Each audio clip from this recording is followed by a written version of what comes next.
অৰুণোদয়ক লৈ গোটেই শিৱসাগৰ বিধানসভা সমষ্টিতে নহয় সমগ্ৰ অসমৰ বিধানসভা সমষ্টিবিলাকক লৈ সমস্ত বিধানসভা সমষ্টিবিলাকত সাংঘাতিক ধৰণৰ হুলস্থুল লাগি আছে। আমাৰ শিৱসাগৰ বিধানসভা সমষ্টিটো হৈছে তো সেইকাৰণে আজি মই নিজে আমাৰ শিৱসাগৰ ব্লকলৈ আহি আমাৰ সন্মানীয় বিডিঅ বাইদেউৰ লগত কথা পাতি যিমানবিলাক সমস্যা কৈছিলে সেই সমস্যাবিলাক সমাধান কৰি দিলোঁ। আমাৰ সমস্যাটো হৈছিলে যে PS লেভেল কমিটিৰ যিবিলাক লিষ্ট আহিছিলে সেই লিষ্টৰ মতে ঘৰ পোৱা নাই বুলি এটা হুলস্থুল লাগিছিলে, কিন্তু অফিচত যেতিয়া আমি চেক কৰিলোঁ দেখা গ'ল যে নহয় PS লেভেল কমিটিৰ লিষ্টখনেই ইয়াত ফাইনেল হৈ আছে।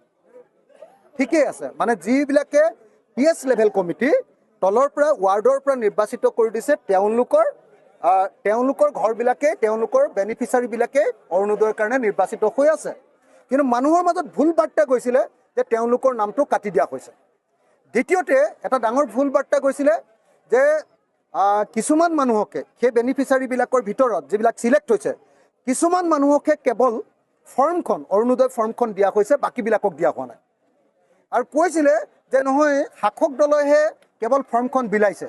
আজি আমি অফিচিয়েলি গোটেই মিটিংখন কৰিলোঁ আৰু বাইদেউ আমাৰ ব্লকৰ বিডিঅ' বাইদেৱে তেখেতে একদম স্পষ্টকৈ ধুনীয়াকৈ ঠিক কৰি দিলে যে নহয় যিমানবিলাকৰ নাম ইয়াত নিৰ্বাচিত হৈছে প্ৰত্যেকৰ নামতে ফৰ্ম দিয়া হ'ব আৰু সেইবিলাক তেওঁ নিজে চেক কৰিব আৰু চেক কৰি যিবিলাকৰ নাম আছে সেই সকলোবিলাকৰ নাম অন্তৰ্ভুক্ত কৰা হ'ব।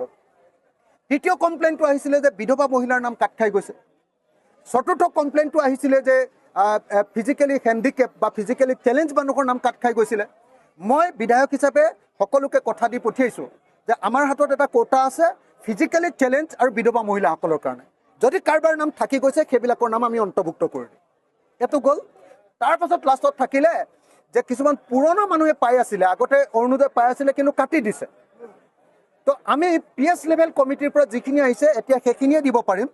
বাকী আটাইবিলাক মানুহ মই আচলতে আপোনালোকে নিশ্চয় জানে যে অসম বিধানসভাত মই বাৰম্বাৰ কৈছিলোঁ যে অকল 37,000 নহয়, অসমত যিমান মহিলা আছে ৰেচন কাৰ্ড আছে সকলোৰে কাৰণে আচলতে অৰুণোদয় দি দিব লাগে। অকল 37 লাখ অৰুণোদয় দিবলৈ সিদ্ধান্ত লোৱাৰ কাৰণে 37 লাখ অৰুণোদয় দিবলৈ সিদ্ধান্ত লোৱাৰ কাৰণে বহুত মহিলাৰ নাম থাকি গৈছে। সেইকাৰণে মই মাননীয় মুখ্যমন্ত্ৰী ডাঙৰীয়াক শিৱসাগৰৰ পৰা আবেদন জনাইছোঁ, আহ্বান জনাইছোঁ আৰু দাবী জনাইছোঁ যে তেখেতে লোকসভা নিৰ্বাচনৰ আগত কৈছিলে যে যাৰ ৰেচন কাৰ্ড আছে সকলো নতুন সমষ্টিটোত 42,000 মানুহে আবেদন কৰিছে আৰু আমি চিলেক্ট কৰিব পাৰিম অকল 28,000। গতিকে কি হ'ব 12,000 14,000 মহিলা আমাৰ থাকি যাব। সেই 14,000 মহিলাৰ কাৰণে মই মুখ্যমন্ত্ৰীক অলপ আগতে ফোন কৰিছিলোঁ, তেওঁ মিটিঙত আছে, তেওঁ অলপ পিছত মোলৈ ফোন কৰিব। মই 14,000 মহিলাৰ কাৰণে নতুন এলটমেণ্ট এটা তেখেতক দিবলৈ কৈছোঁ, নহ'লে মানে এইটো অসন্তুষ্টি চবৰ মাজত থাকিব। সেইকাৰণে যাতে মই আজি বিডিঅ'কো কৈ দিছোঁ, পঞ্চায়তৰ ছেক্ৰেটাৰীসকলক মাতি আনিও কৈ দিছোঁ যে কোনোপধ্যে অৰুণোদয় নিৰ্বাচনত কেতিয়াও পাৰ্টিবাজি নহ'ব, কোনো ৰাজনৈতিক দলৰ ছায়া পৰিবলৈ দিয়া নহ'ব। অন্ততঃ আমাৰ বিধানসভা সমষ্টিটোত সকলোৱে নিৰপেক্ষভাৱে ইয়াত অৰুণোদয় পাব লাগিব। যদি গণ্ডগোল হয় তেতিয়াহ'লে ময়ে ৰাইজৰ হৈ লগত আহি যাম, গণ্ডগোল কৰিবলৈ নিদিওঁ। আৰু আমাৰ শিৱসাগৰ ব্লকৰ বিডিঅ'য়ে স্পষ্টকৈ কৈ দিছে যে মই PS লেভেল কমিটিৰ যি লিষ্ট আহিব সেইমতেই দিম। আৰু যিমানবিলাক PS লেভেল কমিটিৰ মেম্বাৰৰ বেনিফিচিয়াৰী লিষ্ট আহিছে তেওঁলোকক সকলোকে ফৰ্মখন দিয়া হ'ব। কোনো দলৰ মানুহৰ হাতত ফৰ্ম দিয়া নহয়, কোনো দল, ৰাইজৰ দলকো নিদিয়ে, BJP দলকো নিদিয়ে, AGP দলকো নিদিয়ে, কংগ্ৰেছ দলকো নিদিয়ে, সেইটো কথা কৈ দিছে। গতিকে এতিয়া ডিস্পিউটটো আমাৰ মাজত থকা গণ্ডগোলটো শেষ হৈছে। ইয়াৰ পাছত কিন্তু গণ্ডগোলটো সম্পূৰ্ণ শেষ হৈ নাযায়। কেলৈ হৈ নাযায়? মই কৈছোঁ যে 28,000ক আমি দিব পাৰিছোঁ, আমাৰ এপ্লিকেশ্যন আহিছে 42,000। বাকীখিনি যে থাকি যাব সেইখিনি মানুহে হুলস্থুল কৰিয়ে থাকিব। গতিকে মুখ্যমন্ত্ৰী ডাঙৰীয়াক আহ্বান জনাইছোঁ যে সকলোকে দিয়াৰ ব্যৱস্থা কৰি দিয়ক, যিমান এপ্লিকেশ্যন দিছে চবকে দি দিয়ক, তেতিয়াহ'লে সমস্যাটো শেষ হৈ যাব। আৰু লগতে 1250 টকাৰ ঠাইত মুখ্যমন্ত্ৰীয়ে নিজেই একদম ইলেকশ্যনতে কৈছিলে যে 3,000 টকা কৰিম। মই মুখ্যমন্ত্ৰী ডাঙৰীয়াক অৰুণোদয়ৰ ধনৰ পৰিমাণ, মাহিলী ধনৰ পৰিমাণ 3,000 টকা কৰিবলৈ আহ্বান জনাইছোঁ। কথাখিনি অৰুণোদয় সম্পৰ্কীয় কথাখিনি শেষ।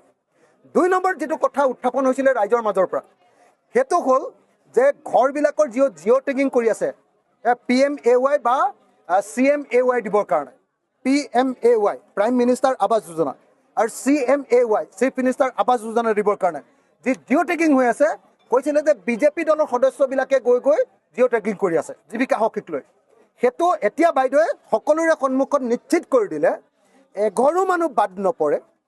দৰকাৰ হ'লে জীৱিকা সখীৰ অথৰিটিলৈ তেখেতে চিঠি লিখি দিব, আৰু নহ'লে তাৰ পৰৱৰ্তী সময়ত আমাৰ ব্লকৰ পৰা আকৌ জিঅ' টেগিং কৰি সকলোৰে ঘৰ জিঅ' টেগিং কৰি যি উপযুক্ত বেনিফিচাৰী সকলোৰে নাম PMAY বা CMAY তালিকাৰ ভিতৰত অন্তৰ্ভুক্ত কৰা হ'ব।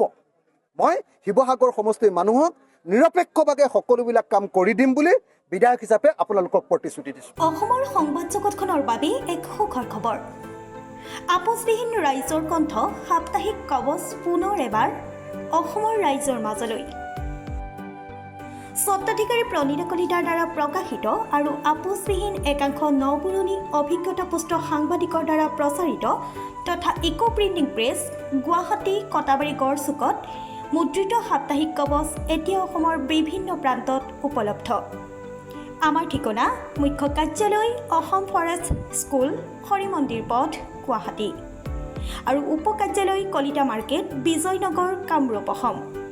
মোবাইল নম্বৰ হৈছে 9435114666 7002472813। আমাৰ ইমেইল ID হৈছে kobos2025@gmail.com।